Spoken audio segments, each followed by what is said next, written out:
to a second monthly Pan African roundup on popular struggles and solidarity campaigns. Unions and political parties take the South African state to court over severe power cuts. On the 22nd of March, members of the National Union Matters of South Africa, NUMSA, picketed outside the North Gauteng High Court in Tshwane as it had a critical case against load shedding. NUMSA and the United Democratic Movement are among 19 applicants who have brought a case against the government and state emergency company Eskom, seeking relief from rolling power cuts that have inflicted severe damage on the economy and public services. South Africa experienced 200 days of power cuts in 2022, the worst on record, with continued outages costing the economy over $50 million in losses each day, not to mention the serious impact on public infrastructures and services. Conditions have worsened in 2023, with outages lasting up to 8 hours a day reported earlier this year. According to the application, 80% of South Africans rely on public health care. NUMSA spokesperson Pagamile Hlubi-Majola explained that the human cost of load shedding was highlighted particularly by the Health and Allied Indaba Trade Union and Dr. Lufuno Rundo Mativa from the Chris Hani Baragwanath Hospital, who have given detailed affidavits of shocking experiences of health workers and also of the conditions of public hospitals and how rolling blackouts actually worsen conditions to the extent that they create life-threatening situations. The human cost continues to rise. She explains, saying, patients are dying because of load shedding, and when faced with such an outcome, the courts and the government cannot turn a blind eye. And essentially what we want is we want the court to recognize that there are critical sectors of South African society which must be exempt from load shedding.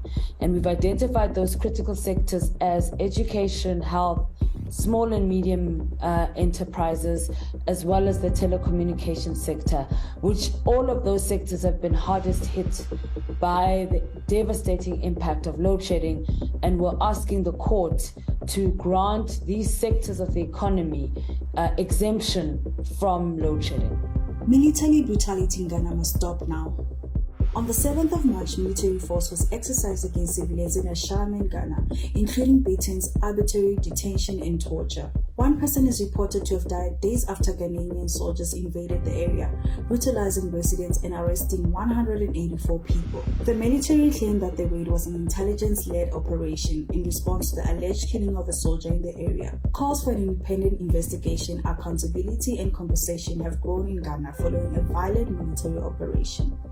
The most important thing is that you hear our leaders, our political leaders, every now and then telling us that coup d'etats are not good. We should not have coup d'etats. That coup d'etats violate the constitution. They are the same people supporting these acts in Ashama.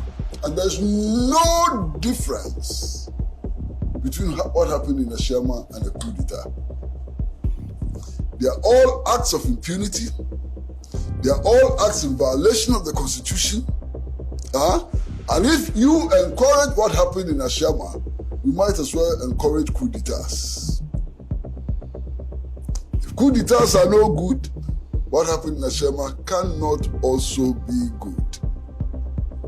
The Communist Party of Swaziland continues to organize actions protesting the upcoming parliamentary elections, which are scheduled to be held in the second half of 2023. The country's parliament is widely seen as the king's puppet, with far-ranging restrictions on who can contest and the parliament's members having no power to hold the monarchy accountable. Swaziland is the last remaining absolute monarchy in Africa, where political parties had remained banned since the 12th of April 1973, when the late King Sobasi unilaterally repealed the 1968 constitution, which allowed political parties. According to B.S. Veligati, the International Secretary of the Communist Party of Swaziland, while the country holds parliamentary elections every 5 years, the parliament is used by the monarchy to amend whatever wishes they want. Veligati continued that these elections have nothing to do with the people of Swaziland or the interests of the people of Swaziland, but only those of the monarchy. The party is therefore calling for the people of Swaziland to boycott the upcoming elections and thus start a process of the democratization of Swaziland. So political parties are unable to participate in the elections, and as such, the control of the elections in the communities are controlled by local chiefs. And these local chiefs are the administrative arms of the monarchy, which sits at the center. Global campaign demanding freedom for Mumia Abu Jamal intensifies.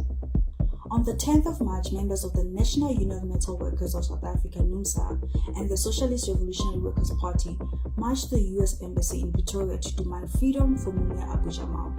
Mumia is a political prisoner incarcerated for over 40 years in the United States. He was a member of the Revolutionary Black Panther Party.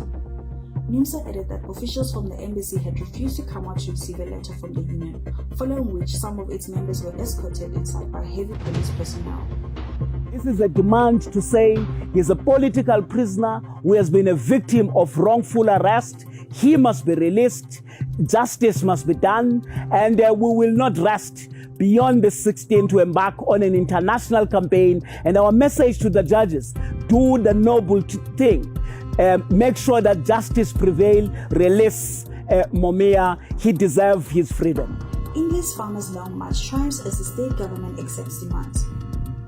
Led by the All India Kisan Sabha, a left-wing farmers organization, 10,000s of farmers took part in a 200-kilometer long march in the Indian state of Maharashtra, forcing the government to accept their demands, including an increase in subsidies and loan waivers.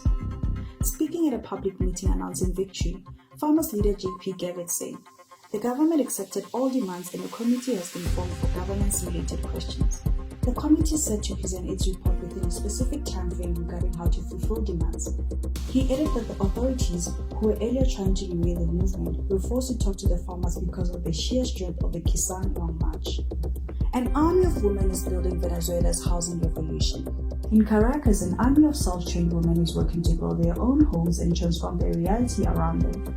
Venezuela's Great Housing Mission has built over 4.4 million houses for working-class families since 2011 after the revolutionary leader Hugo Chavez declared access to land and adequate housing to be human rights and the foundation for a dignified life. The goal is to reach 5 million homes by 2024. The program often provides social infrastructure such as schools, subsidized food markets, and recreational and green spaces, while houses are handed over equipped with basic household appliances. As a result, the extreme structural poverty in Venezuela went from 10.8% in 1998 to 4.3% in 2018, according to the last available report published by the National Statistics Institution.